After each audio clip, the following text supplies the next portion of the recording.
Hello, this is Travis, and today I'm going to be talking about the wheel and axle as part of the series on flourishing machines. Wheel, axle. And the general idea here is that we are developing a toolbox, a conceptual toolbox that contains conceptual tools. So when you face a real-world problem, you can reach into this conceptual toolbox, select the ideal tool for the job, and apply that conceptual tool to solve your real-world problems. And so the goals for today will be to identify the wheel and axle, identify opportunities for the wheel and axle, and then to employ effective wheels and axles in action. So to problem solve.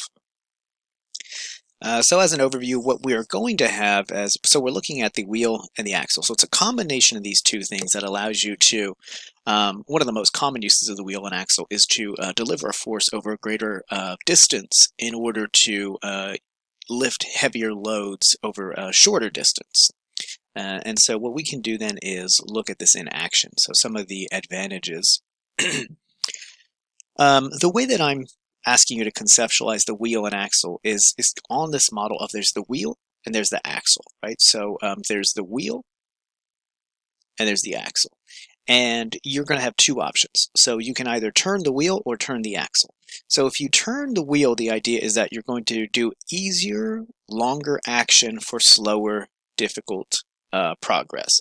So this part's going to be much easier than just hefting this weight or cranking the axle itself. But in some cases, you might actually want to turn the axle, and that's going to be slower and difficult action for easier, longer process. So the advantages are that you'll have these two different options, two different ways of attacking problems. Right? So as a guide to use, we're going to have the choice-worthy end as usual, and the choice-worthy end is that thing, that goal that you have accomplished. It's the thing that you have, sorry, not that you have accomplished, you have set for yourself. And so the choice-worthy end is something that you have identified as a valuable goal. And so that we'll have the two ways of approaching this goal. So we'll have the grind way or the finesse way. So like the wheel and the axle, I guess the wheel and the axle models. And so the grind is deep and arduous work, and the finesse model is superficial and easier. And so what I have here is a kind of representation of this as the saying, measure twice, cut once, right? So the more finessey stuff will be the measuring part, and the more grindy type of work will be the cutting. And so there's a time for cutting, but there's also a time for measuring. And when you combine these two things together, you can meet your goals more effectively. So let's take a look at a couple examples of these in the real world, right? So here's the choice where the end, I want to get strong, awesome, right? So we'll divide this into work days and rest days then. So in a traditional training routine, we'll have work days, and those are days where you're going to be working and you're actually going to be lifting the weights. And, you know, even we might even break this down a little bit more than that, right? So sometimes weightlifting days will be called maybe strength days, and maybe you'll have these other days that are like speed days or something like that. But they're days that have specific goals set for them, and they're hard work. He doesn't look like he's having fun. He's working hard right now.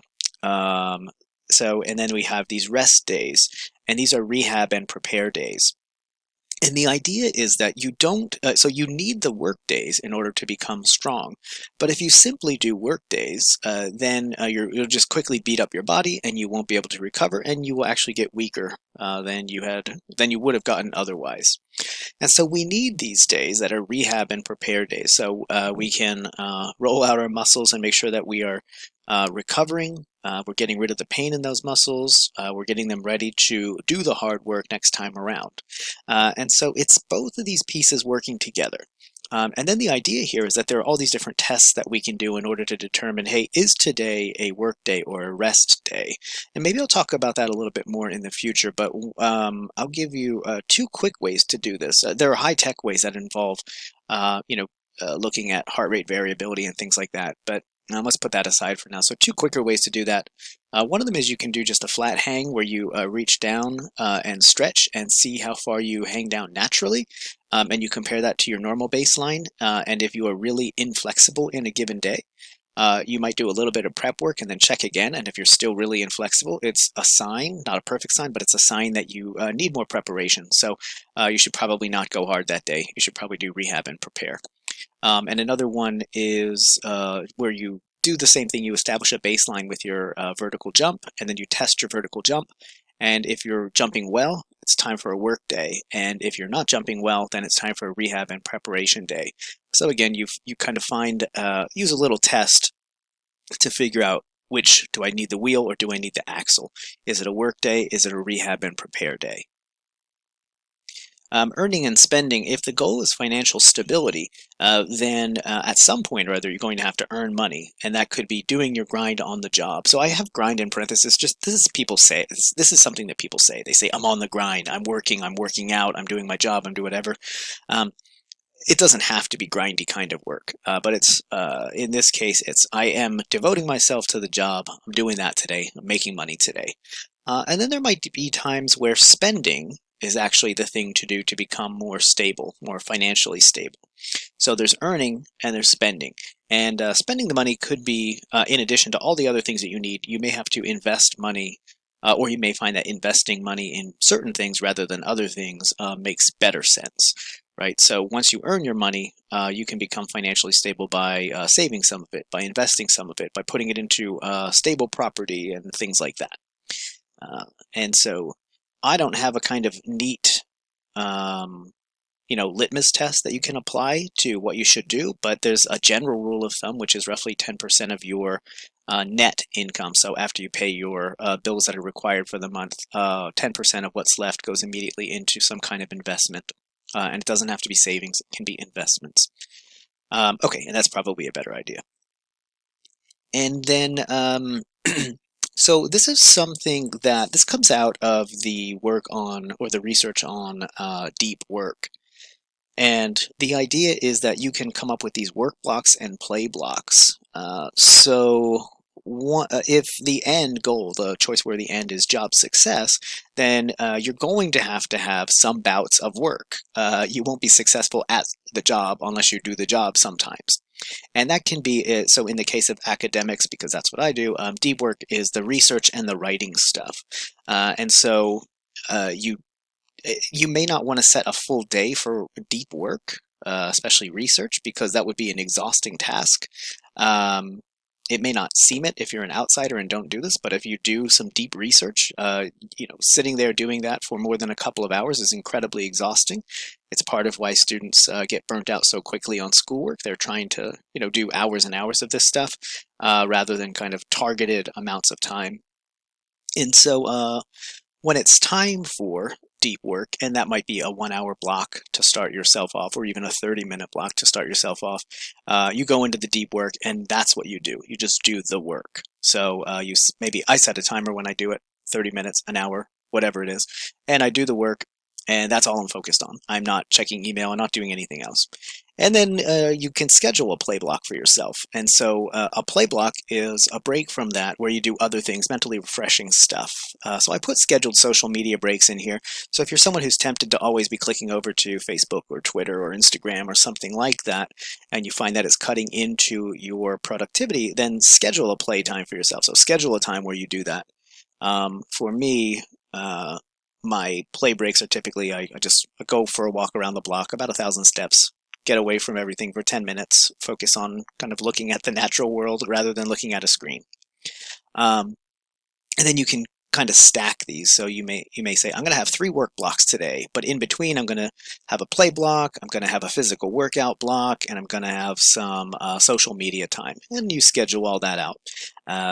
And we can talk more about when you will know, right? So in those other cases, those litmus tests, right? So is it a work time or is it a play time?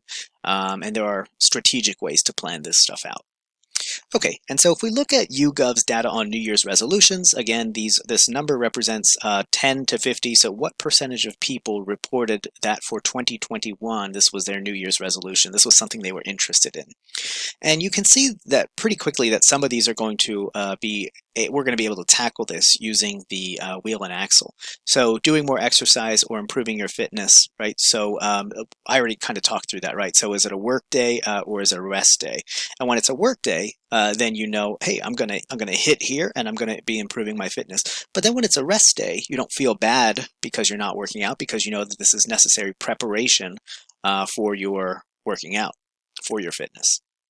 Losing weight, um, you can have like feast and famine types. So you might you might go onto an intermittent fasting, and you would identify, this is a time where I'm not eating, this is a time where I am eating, and so is it time for a wheel or time for an axle? Two different approaches there. Saving more money, I'll put that under financial stability. Pursuing a career ambition, I talked about what it was in terms of writing for academic purposes. So you would just have to find the specifics of yours. Is it time for work or is it time for education or something like that? Improving your diet, so many different ways to attack this. There are all these different models, so we can look at quantity of food, we can look at quality of food. Maybe we'll talk about that more in the future when I talk about the incline plane. Spending more time with family. If you're this might sound terrible, but some people just have to plan to spend time with their family. And so if that sounds terrible, then that just shows kind of how broken our social lives can be. And so you may say this is a work time and this is a family time. And so you plan out those ideas and then you behave appropriately given the time block that you're in. Taking up a new hobby. I'm going to have to do some research and see what kind of hobbies people are interested in. So they may actually be interested in some of these other things, like maybe their hobby is, I want to, I don't know, do something that's fun and exercisey. Or maybe a hobby would be, I want to do something and spend time with my family in the process. Spending less time on social media. I've already given that example. So if you're spending too much time, the main thing that you want to see about spending less time on social media is that it's not getting in the way of the other things you're doing. So there can be times for social media and times that are for other stuff. Giving up smoking. I know that some methods for quitting smoking give you like this is a smoking time, or this is this is a block, and in this 2-hour block, I have 1 cigarette for myself, or something like that. So, so some of the methods for giving up smoking kind of build this idea in. You don't try to stop cold turkey. You rather give yourself time for smoking, and then there's time for not smoking as well. Decorating or renovating part of the home. I'm currently renovating a home, and there are definitely days when I need a day off from doing that. It's a massive project. If you're and this is not just like a one room, this is an entire home stripped down to the bones. And so there are definitely days where I'm feeling good and ready to do that work, and there are definite days where I say, I'm not even going to go into that home today. Too much work, too much kind of a mental toll or a psychic toll to go into the house that day. So I'm not going to do that. Maybe today is a day to plan rather than do. And volunteering or doing more charity work.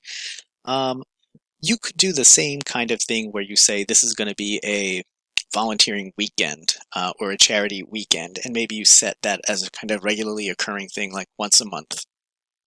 1 weekend a month, I'm going to do my volunteer work or my charity work. And then if you have those things planned, then you don't feel resentful. You don't feel like you're failing at your task at any given moment. So if it's a Tuesday, you don't have to be thinking, I can't believe I'm failing the local community, because you've got your day of volunteering planned. And as long as you follow through on that, then you're sticking to your plan and you're doing the thing that you have identified as a choice-worthy end. All right, and so that is an overview of the wheel and axle. We've got the choice-worthy end, and we've got these two different approaches, one that's more intense and one that's a little easier to handle, and we kind of toggle back and forth depending on some indicator.